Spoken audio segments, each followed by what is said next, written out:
Hi guys and welcome back to my channel. If you're new here, my name is Peachy and this channel is all about my Sylvanian families collection. For today's video I wanted to share with you my latest big setup that I've put together, and the theme this time is of course Christmas time, given that we're in December. For Christmas time this year we're paying another visit to Finsbury Square. So a quick recap for anyone who didn't watch my Halloween video. I'll pop a link to it here if you do want to watch that. Finsbury Square is a Georgian style square in my Sylvanian village, and the setup is showing one side of the square, and I imagine it has houses of a similar description all the way around it and then a park space in the middle. For the side of the square we're looking at, we've got three houses and they are home to the Marmalade Bears, the Solitaire Cat family and the Wadlington Duck family. Bill Wadlington is the mayor of my village and you'll see that play into his character. The three houses I'm using in the setup are the Tomy Deluxe Country Mansion, the Urban Life House in the small size, and the Tomy Country Manor.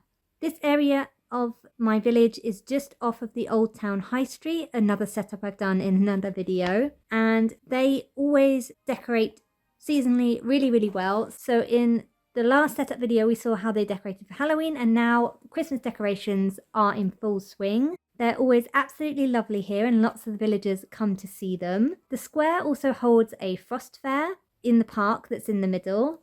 And it's like a little Christmas market, and there's seasonal food and handmade goods and gifts. There's also a little ice rink and a carousel.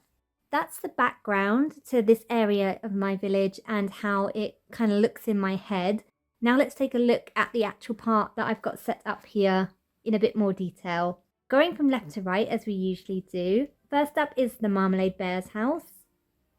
It's all decorated for Christmas. There's Christmas lights and garlands, trees in the garden, just looking very seasonal. But you will notice in the foreground that some of the stalls from the Frost Fair have spilled over into the Marmalade's front garden. They love seasonal things and they love decorating and they love parties and they love village life. So they're more than happy to give over their garden to some extra stalls. The first one we can see Quincy Marmalade in. He's the grandfather of the family. He's a very talented woodworker. So not only has he built this stall chalet himself out of wood, but he's also selling some of his festive wooden ornaments, which he has carved and painted himself. There's lots of different designs on display and they've been very popular. There's a free mince pie with every purchase, lovingly made by his wife Clementine. And we can see the snowdrift reindeers are paying a visit at the moment. You're always guaranteed to get very good conversation with Quincy as well. He is a real talker and he's got lots of interesting stories. If we look slightly to the right, there's some more tables that have been set up with extra goods from the market. The biscuit bears are busy perusing here. There's ornaments, there's wrapping paper, lights, stockings, and lots of sweet treats.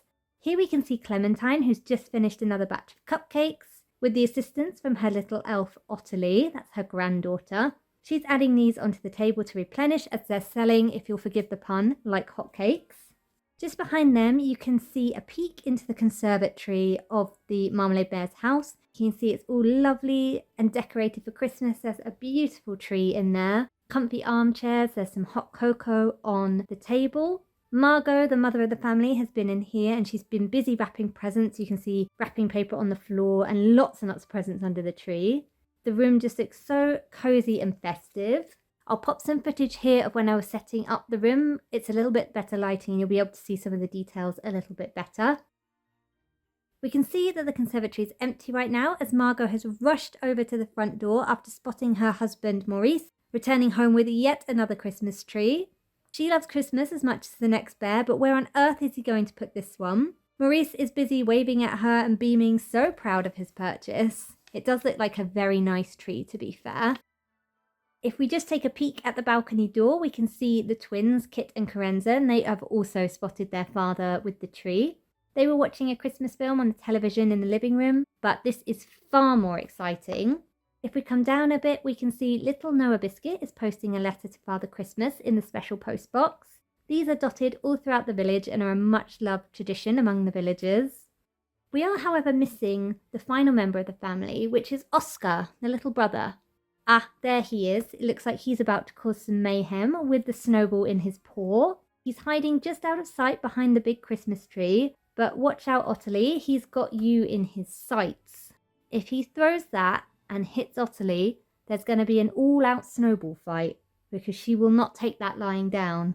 We'll leave them to that and move along slightly where we can see Ginger Wildwood. She's volunteered to take her daughter Juniper and some of her friends to the Frost Fair. They're all snugly in their cute little snowsuits. However, Ciel, the Flora rabbit baby, has gotten tired of walking, so she's hitching a ride on the little sleigh that Ginger is pulling. Ginger was hoping to use this to transport her purchases home from the market. However, it looks like she might be transferring little baby rabbits instead, as by the end of the day, all of their paws will probably be tired. Our next house along on this side of the square belongs to the Solitaire family, and it looks like there's carol singers visiting. Albert, who's the father, absolutely adores music, so is thoroughly enjoying conducting them, whilst Alice and Arthur listen in from upstairs. They've opened the window and Albert's got the door wide open and they're letting all the heat out. Their mother won't be best pleased when she gets home. And here she comes now after a trip into the town, handbag and fancy shopping bag in hand from the grand department store. She's rushing to the door partly because she wants to hear the carolers and partly to close it behind Albert to keep the heat in. How many times does she have to tell him that they need to keep the heat in? It gets very cold in Sylvania and there's snow on the ground. We'll leave Victoria to fight her never-ending crusade against keeping her house nice and toasty warm and come along slightly again where we can see Henry and his mother Kate. They're slowly making their way home from the Frost Fair and they're taking time to really enjoy and admire all the decorations. Henry has insisted on wearing his Father Christmas costume in case they were to run into the big bear himself. Alas, not this time, but he does look very cute. And he's really enjoying the idea of being Father Christmas himself and taking the sleigh with all the presents and delivering them all around Sylvania. He's probably going to have really fun dreams about that tonight after quite a tiring day. Coming along a little bit further, we can see the Alpine family are on their way to the fair. This season is their absolute favourite, with the chilly weather reminding them of their native climate. The children especially love it as it means they can get their little snowmobile out. And it goes really well over the ice and snow. Then we come to the last house on this side of the square, and that belongs to the mayor or the Waddington Duck family. We can see the family are just leaving for Bill's speech at the fair after wrestling the ducklings into their scarves. No easy task. They're very nimble and really good at hiding under the furniture, being that they're so small. They're finally on their way and have just realised that Pete the postman has arrived with the post.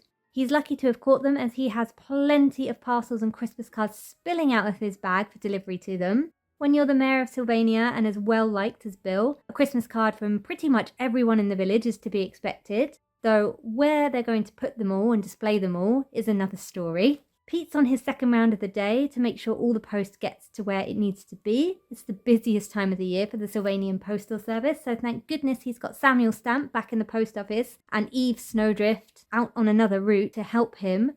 They might even need to expand their staff again. Just to the right, we can also see Freya, Chocolate and Tiffany Golightly putting the finishing touches on a snowman they've built before they pick up their skates and carry on to the ice rink at the Frost Fair. Lastly on the street, we can see Miss Marble.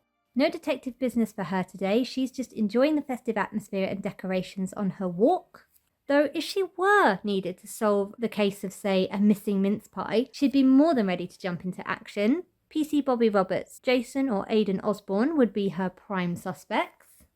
And that just about brings us to the end of the scene. But if we look up upon the chimney pot of the Marmalade's house, we can see Father Christmas is keeping a watchful eye to ensure all the little ones are on their best behaviour before the big day. And that's my scene for this year. I'll give you a slow pan back over so we can see the details one more time. The scene is a bit smaller than usual. I went onto a second table last year, but I've been ill a couple of times throughout November and the start of December, so I haven't had as much time to work on it as I would have liked. Hopefully it's still enjoyable even in its smaller format and the story makes up for it. Let me know in the comments your favourite parts, I always love to hear that, and what your Sylvanians are up to for Christmas. Thank you so much for watching. Have a lovely Christmas and a very happy new year. Happy holidays and all of that, whatever you celebrate. and I'll see you again next time. Bye bye for now.